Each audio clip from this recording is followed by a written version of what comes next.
Renungan Hari Jumat 3 September 2021. Pesta peringatan Santo Gregorius Agung.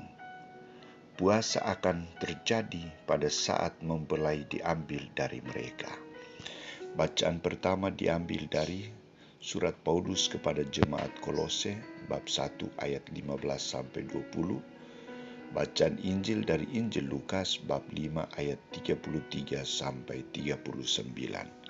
Saudara-saudariku terkasih, orang-orang Farisi adalah salah satu kelompok yang taat memperhatikan dan memelihara tradisi Yahudi. Hari Sabat, puasa dan pantang sangat dipelihara. Puasa dipandang sebagai kesempatan bagi manusia untuk menyili, membersihkan segala dosa dan kesalahannya. Tujuan lain dari puasa juga adalah sebagai bagian dari persiapan untuk menyongsong kedatangan Anak Manusia. Seperti puasa yang kita praktekkan saat Adventus, penantian kelahiran Yesus Kristus, atau puasa dalam masa Prapaskah, menyongsong misteri agung kebangkitan Yesus Kristus. Saudara-saudariku terkasih, Santo Lukas menampilkan persoalan yang diangkat oleh orang-orang Farisi kepada Yesus.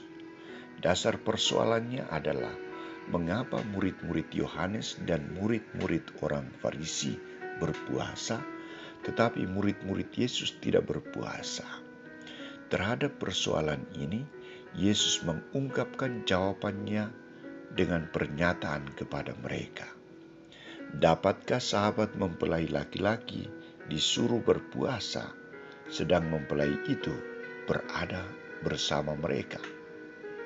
Tetapi akan datang saatnya, waktunya, apabila mempelai itu diambil dari mereka. Pada waktu itulah mereka akan berpuasa. Pernyataan Yesus ini memuat pertanyaan dan jawaban Yesus. Pernyataan ini dihubungkan dengan dirinya. Kehadirannya adalah pemenuhan kedatangan kerajaan Allah. Kehadirannya harus menjadi tanda kegembiraan dan sukacita bagi para muridnya. Pada saat itu para murid harus bergembira, bukan berpuasa. Pernyataan ini juga berarti bahwa Yesus tidak menghargai puasa. Ia sangat taat pada aturan puasa, dan ia sendiri sangat mempraktekannya dalam hidupnya. Karena itu, Yesus mau menegaskan bahwa persiapan untuk menyongsong kedatangan kerajaan Allah tidak lagi dibutuhkan, karena kerajaan Allah sudah dipenuhi dalam kehadiran dirinya sendiri di tengah para muridnya. Puasa dalam arti persiapan tidak lagi mendapat tempat. Puasa tidak saja dilakukan. Puasa boleh saja dilakukan, tetapi untuk tujuan yang lain, bukan untuk tujuan menyongsong kedatangan kerajaan Allah. Maka untuk mempertegas tujuan puasa dan pemenuhan janji Allah dalam dirinya, Yesus mengangkat perumpamaan pakaian dan kantong kulit. Pakaian yang baru tidak bisa ditampalkan pada pakaian yang lama karena akan mengoyakkan.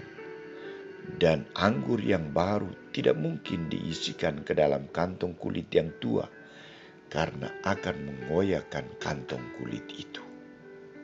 Dari dua perumpamaan ini, Yesus sadar bahwa ia membawa pada dunia suatu realitas baru yang tidak dapat dibandingkan dengan apa saja yang sampai saat ini dialami dan dikenal manusia. Kabar sukacita Injil yang dibawa oleh Yesus Kristus tidak mengenal kompromi, harus diterima dan dialami oleh para muridnya. Saudara-saudariku terkasih, bagi kita dan juga mungkin bagi orang lain, puasa itu bentuk mati raga atas silih segala dosa manusia.